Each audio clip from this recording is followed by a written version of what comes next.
আসসালামু আলাইকুম রহমতুল্লাহি অবরকাতুহু। সম্মানিত দর্শক, আমরা সবাই কম বেশি জানি যে বর্তমান সরকার, অন্তর্বর্তীকালীন সরকার আমেরিকার বি টিম। মার্কিন যুক্তরাষ্ট্রের খুবই পছন্দের মানুষ। ডোনাল্ড ট্রাম্প যেভাবে সৌদি আরবের যিনি প্রিন্স মোহাম্মদ বিন সালমান তাকে ব্যক্তিগতভাবে পছন্দ করেন, আর আমেরিকা যেভাবে সৌদি আরবকে পছন্দ করে, তদ্রূপ আমেরিকার যে প্রশাসন, সেই প্রশাসনের সঙ্গে বর্তমান অন্তর্বর্তীকালীন সরকারের প্রধান যিনি ডক্টর মোহাম্মদ ইউনূস, তার ওইরকম একটা ব্যক্তিগত সম্পর্ক রয়েছে। ডক্টর মোহাম্মদ ইউনূস যেভাবে নতুন ক্ষমতায় এসেছেন, ডোনাল্ড ট্রাম্প নতুন ক্ষমতায় এসেছেন, ব্যক্তিগতভাবে ডোনাল্ড ট্রাম্পের সঙ্গে তার কোনো সুসম্পর্ক নেই, আবার খারাপ সম্পর্ক নেই। দ্বিতীয়ত, আমেরিকার যে প্রেসিডেন্টের যে পদটি, এখানে বসে ব্যক্তিগত রাগ, অনুরাগ, মান অভিমান দেখানোর ক্ষমতা কারোরই নেই, এবং সেই সুযোগও খুব অল্প। আপনি দেখুন যে ডোনাল্ড ট্রাম্প এসেই তিনি জেলেনস্কির সঙ্গে খারাপ আচরণ করার চেষ্টা করেছেন, কিন্তু তিনি সেটা পারেননি। তাকে জেলেনস্কির সঙ্গে বসতে হয়েছে, সুসম্পর্ক স্থাপন করতে হয়েছে, চুক্তি রিনিউ করতে হয়েছে, এবং একই সঙ্গে তাকে আরও নতুন শত শত বিলিয়ন ডলারের অস্ত্র তাকে দিতে হয়েছে। এটা হলো আমেরিকান পলিসি।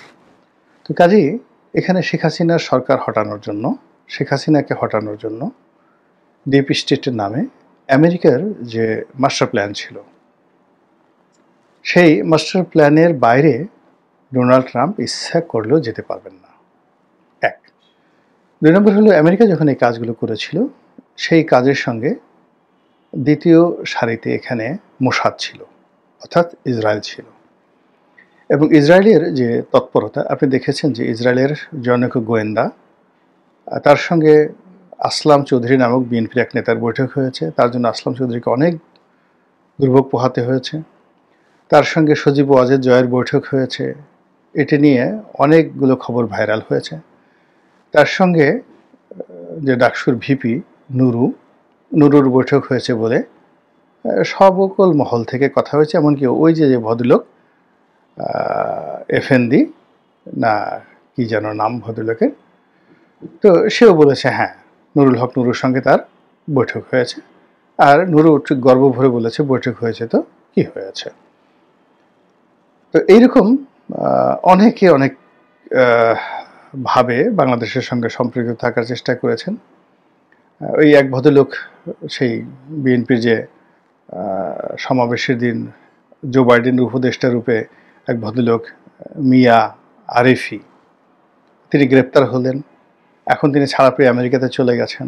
তার ব্যাপারে লেফটেন্যান্ট জেনারেল অবসরপ্রাপ্ত হাসান সরওয়ার্দী, যিনি এখন এলডিপিতে যোগদান করেছেন, তিনি বেশ খোলামেলাভাবে বলেছেন যে বিএনপির অনেকের সাথে তার বৈঠক হয়েছে, অনেকের সাথে তার সম্পর্ক ছিল, আমার সঙ্গেও ছিল। তো কাজেই আমেরিকা এবং ইসরায়েলের যে ডিপ স্টেট, একটা রাষ্ট্রের ক্ষমতা পরিবর্তন করা এবং একটা রাষ্ট্রের ক্ষমতার মসনদে নিজেদের পছন্দ করার যে প্রজেক্ট, সেটিকে আমেরিকান ডিপ স্টেট পলিসি বলা হয়। এবং সেই পলিসি বাংলাদেশে কাজ করেছে সেই 2018 সন থেকেই।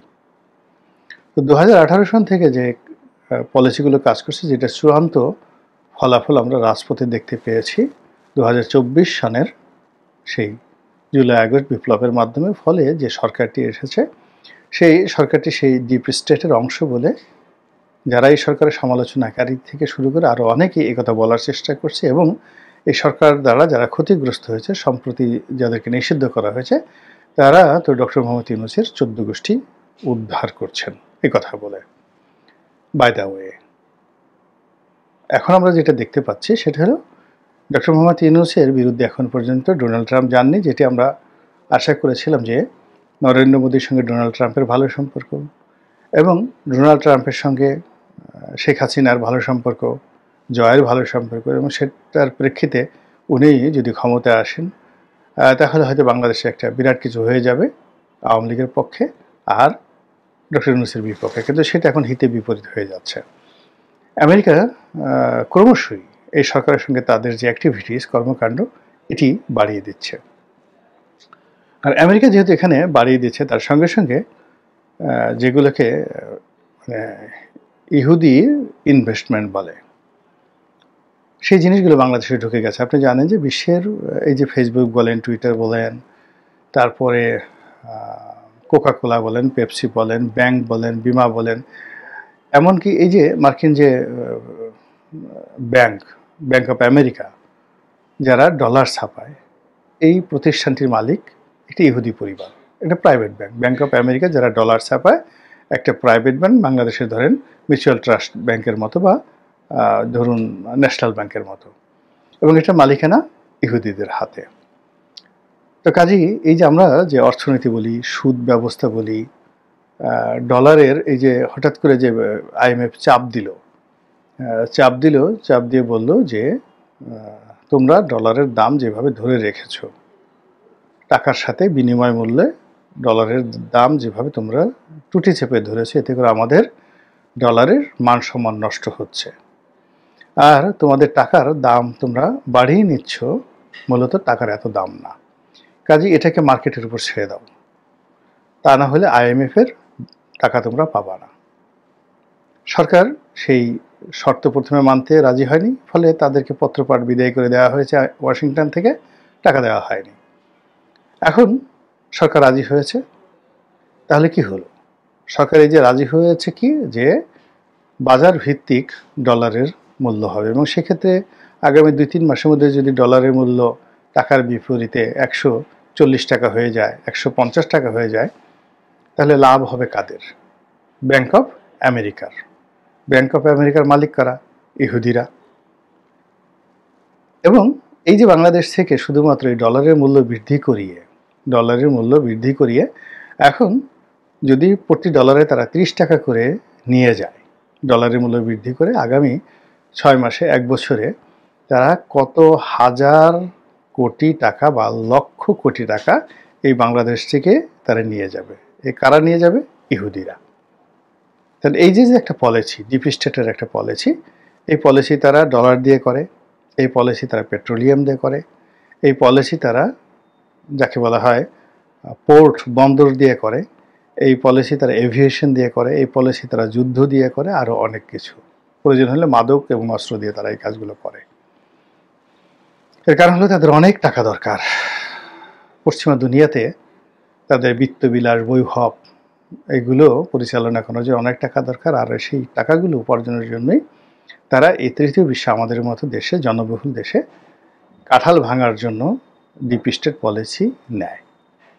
তো এনিওয়ে, এখন যারা আছেন তারা কে বা কি, যৌক্তিকভাবে কোনো কিছু না বলে তাদের সঙ্গে ধরে নিলাম যে আমেরিকার সাথে সম্পর্ক ভালো, এবং সেই সাথে আমেরিকার সাথে সম্পর্ক ভালো হওয়ার কারণে তলে তলে ভারতের সাথে তাদের সম্পর্ক ভালো, এবং ইসরায়েলের সাথে তো সম্পর্ক ভালো আছেই। তো সেক্ষেত্রে যে বদনামগুলো তাদের সাথে হয়েছে, যেমন ধরুন আপনি একজনকে বিয়ে করেছেন, একজন রমণীকে, খুবই সুন্দরী রমণী, আপনি হৃদয় দিয়ে তাকে ভালোবাসেন, কিন্তু এই রমণীটি দেখা গেল যে আপনি যাকে অপছন্দ করেন তার প্রতি দয়া পরবশ, স্নেহ পরবশ বা প্রেমমুগ্ধ। তা আপনি এটা চান না। আপনি চান যে আমি যাকে অপছন্দ করি, ঘৃণা করি, যাকে দেখলে আমার ভয় হয়, যাকে আমি গোকরা সাপের চাইতে বেশি ভয় পাই, সে আমার প্রিয়তমা বা আমার প্রিয়তম কেন বারবার তার দিকে যাবে? এজন্য আপনার ভালোবাসাকে কন্টিনিউ করার জন্য আপনি আপনার প্রিয়তমাকে শর্ত দিলেন যে যে কোনোভাবে তুমি তাকে ছাড়ো। প্রিয়তমা বললো ছেড়ে দিয়েছি। তো বললো যে তুমি যে তাকে ছেড়ে দিয়েছ, তার একটু চুল কাটিয়ে দাও তো দেখি, কয়েক গোছা চুল একটু কেটে দাও, তার গাল থেকে একটু মাংস কেটে ফেলো, তার একটা হাত কেটে ফেলো। যদি তুমি এটা করতে পারো তাহলে যে তুমি তাকে ভালোবাসো না, এটা আমরা বুঝতে পারবো। তো এটা যেমন প্রেমের ক্ষেত্রে প্রযোজ্য, আন্তর্জাতিক রাজনীতি, অর্থনীতির ক্ষেত্রে এটা প্রযোজ্য। বাংলাদেশে জঙ্গিবাদ বৃদ্ধি পাচ্ছে, বাংলাদেশে সাম্প্রদায়িকতা বৃদ্ধি পাচ্ছে, মুসলিম মেজরিটি যারা জনগোষ্ঠী তাদের একটা বিরাট অংশ পশ্চিমাদের দৃষ্টিতে তাদের মধ্যে একটা হেট্রেট মনোভাব আছে খ্রিস্টান এবং ইহুদিদের বিরুদ্ধে। এবং এটা ডোনাল্ড ট্রাম্প স্বয়ং বলেছেন যে মুসলমানরা আমাদেরকে ঘৃণা করে, প্রচণ্ডভাবে ঘৃণা করে। তো সেক্ষেত্রে ডোনাল্ড ট্রাম্পের যদি বন্ধু হতে হয়, আমেরিকার যদি বন্ধু হতে হয়, তাহলে এই যারা আমেরিকাকে ঘৃণা করে তাদেরকে ঘৃণা করতে হবে এবং তাদেরকে সেই ঘৃণা করতে হবে। এটা যদি আবার প্রমাণ করতে বলা হয়, মুখে মুখে বলা হলো যে সরকারের পক্ষ থেকে হ্যাঁ আমরা তো তাদের বিরুদ্ধে ব্যবস্থা নিয়েছি ইত্যাদি ইত্যাদি, বা তাদের সঙ্গে আমাদের কোনো সম্পর্ক নেই, তারা একটা স্বতন্ত্র রাজনৈতিক দল ইত্যাদি ইত্যাদি সব কিছু।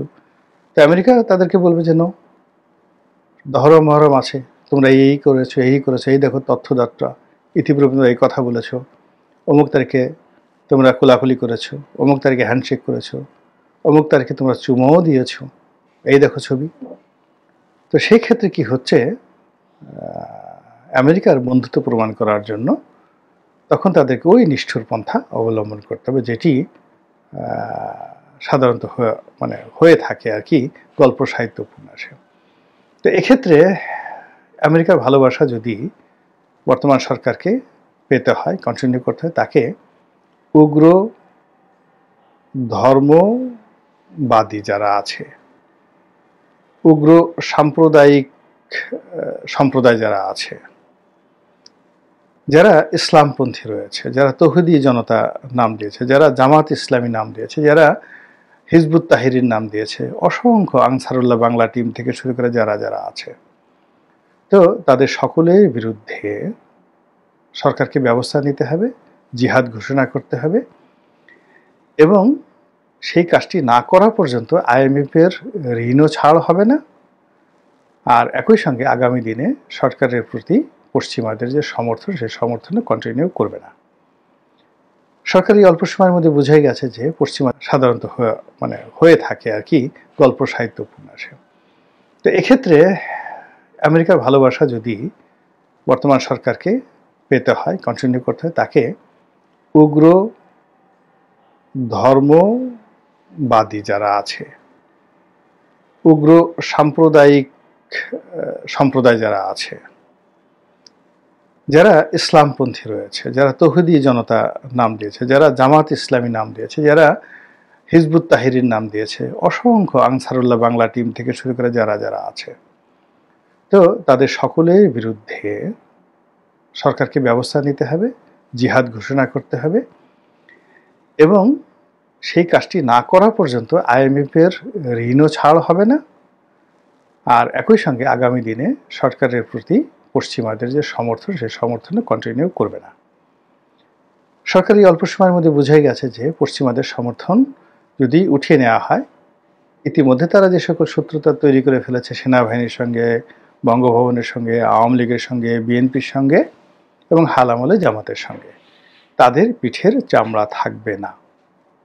তো কাজেই পশ্চিমাদেরকে খুশি করতে হবে। আর পশ্চিমাদেরকে যদি সেই খুশি করতে গিয়ে জামাতের উপরে ইউনিট সরকার খড়গ চালায় এবং আওয়ামী লীগের সঙ্গে যে ব্যবহার করা হচ্ছে ওইরকম ব্যবহার যদি তাদের সাথে করা হয়, তাহলে বুঝতে পারেন কীরকম একটা পরিবেশ পরিস্থিতি তৈরি হবে, যার নমুনা ইদানিংকালে দেখা যাচ্ছে। মহান আল্লাহ আমাদের সবাইকে হেদায়েত দান করুন এবং হেফাজত করুন। আসসালামু আলাইকুম ওয়া রাহমাতুল্লাহি ওয়া বারাকাতুহু।